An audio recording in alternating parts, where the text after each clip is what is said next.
ជំរាបសួរខ្ញុំបានឈ្មោះកសុភ័ក្ត្រា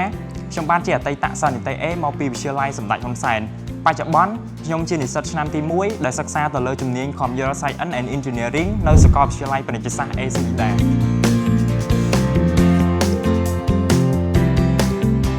និយាយថាមុនថ្ងៃប្រឡងចូលមកដល់ការរៀនគឺសំខាន់ប៉ុន្តែអ្វីដែលសំខាន់ជាងនេះទៅទៀតគឺសុខភាពថ្ងៃនេះខ្ញុំនឹងចែករំលែកនៅ3ចំណុចសំខាន់ដើម្បីថែរក្សាសុខភាពរបស់យើងឲ្យបានល្អមុនថ្ងៃប្រឡងចូលមកដល់ដែលចំណុចទី1គឺ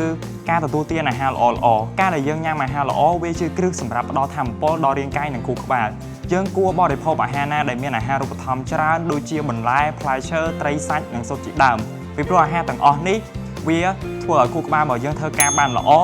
និងការចងចាំបានល្អប្រសើរជាងមុនយើងមិនត្រូវបរិភោគអាហារណាដែលខ្លាញ់ច្រើនអាហារឆៅឬក៏អាហារដែលមិនស្អាតពីព្រោះវាបណ្ដាលឲ្យយើងចុកពោះឬក៏ប៉ះពាល់ដល់សុខភាពមុនថ្ងៃប្រឡងចូលមកដល់ជាដើមម្យ៉ាងវិញទៀតយើងត្រូវបរិភោគអាហារទៅតាមពេលវេលាឲ្យបានទៀងទាត់យើងមិនគួររំលងអាហារក្នុងពេលណាមួយឡើយពីព្រោះវាបណ្ដាលឲ្យយើងខ្សោយកម្លាំងឬក៏បាត់បង់ការផ្ដោតអារម្មណ៍ជាដើម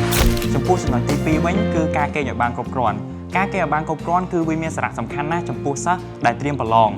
យើងត្រូវគេងចន្លោះពី7ទៅ8ម៉ោងនៅក្នុងមួយយប់ដើម្បីឲ្យខួរក្បាលរបស់យើងសម្រាកនិងរៀបចំនៅចំណេះដឹងដែលយើងបានរៀនប្រសិនបើយើងគេងមិនគ្រប់ទេបណ្ដាលឲ្យយើងងុយគេងអស់កម្លាំងនិងមិនអាចផ្ដោតអារម្មណ៍បានល្អជាដើមដូច្នេះមុនថ្ងៃប្រឡងចូលមកដល់យើងមិនគួររៀនដល់យប់ជ្រៅពេកទេយើងត្រូវសម្រាកឲ្យបានគ្រប់គ្រាន់ដើម្បីឲ្យថ្ងៃស្អែកមានអារម្មណ៍ស្រស់ស្រាយនិងត្រៀមខ្លួនបានល្អសម្រាប់ការប្រឡងចំពោះចំណុចទី3វិញគឺការហាត់ប្រាណនិងសម្រាកមិនត្រឹមតែអង្គុយរៀនប៉ុណ្ណោះទេយើងក៏ត្រូវធ្វើចលនានិងសម្រាកផងដែរការហាត់ប្រាណសាលដូចជាការដើរឬក៏រត់តិចៗអាចជួយឲ្យសម្ពាធឈាមរត់ល្អនិងកាត់បន្ថយសម្ពាធផ្លូវចិត្តបន្ថែមពីលើនេះការសម្រាកក៏សំខាន់ដែរ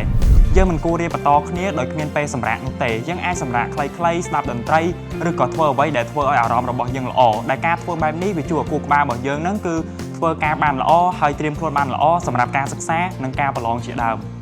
ជាសរុបមកការទទួលទានអាហារល្អៗការគេងឲ្យបានគ្រប់គ្រាន់ការហាត់ប្រាណនិងសម្រាកជួយឲ្យសុខភាពរបស់យើងល្អនិងការប្រឡងសញ្ញាបត្រមធ្យមសិក្សាទូទៅរយៈភូមិរបស់យើងគឺកាន់តែជោគជ័យថែមទៀតជាចុងក្រោយខ្ញុំសូមជូនពរអ្នកទាំងអស់គ្នាប្រឡងជាប់និងទទួលបាននីតិល្អគ្រប់គ្នា